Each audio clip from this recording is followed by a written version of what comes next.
Hey everybody. Today I want to talk a little bit about how culture shapes who we are. We know when we talk about culture, sometimes we talk about the types of foods they eat in other countries or the types of clothes they wear, and that is part of culture. But culture even impacts the way we think, the way we feel, the way we act. Even our personality is shaped in large part by our culture. It has a huge influence, at least, on our personality.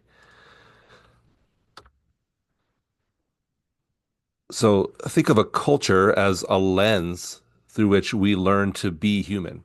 So you think about the things you grow up, or if you ever watched a baby, maybe a niece or a nephew, and you see them learning. They learn language, they learn the way we respond when someone hurts our feelings, or the way we respond when we're happy.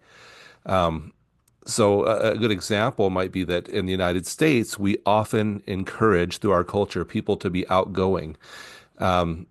But if you're somewhere like Japan, children are often encouraged to be reserved and be respectful. And of course, that's not all individuals, right? And not all families. Each family can be a little bit different too. But the overall culture of different places can really drive how people see themselves and their relationship to one another. So some parts of our universe or of our personality tend to seem pretty universal, like that desire to fit in and belong and find meaning. All of those things exist in like every culture. But what belonging looks like can be very different in one place than it is from another. So what it looks like to belong in rural Kenya might be very different than what it looks like to belong in urban Seattle. So our surroundings and traditions often guide our development as we try to attain that universal idea of belonging.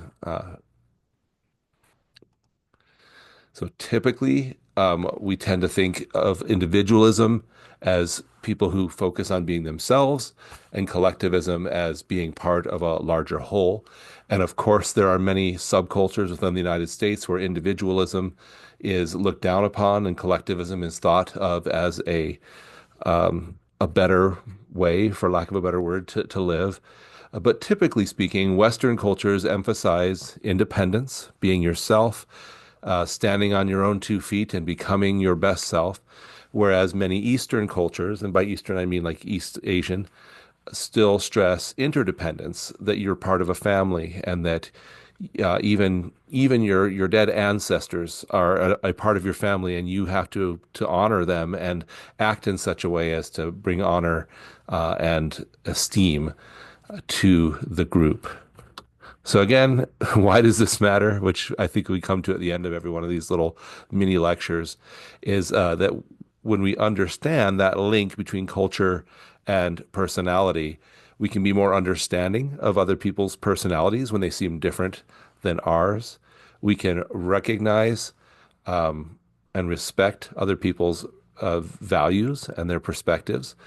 And again, this helps us in all of our relationships. It helps us in business to have better relationships with customers, with employees, with employers, and it helps us just in our everyday relationships in the same way. So again, hopefully that this clarifies, I guess, a little bit about how personality and culture are intertwined, and and gives you a little something to think about as you observe people from other cultures than your own, and how they behave and how they think about things. Anyway, have a great day, and I hope it was interesting.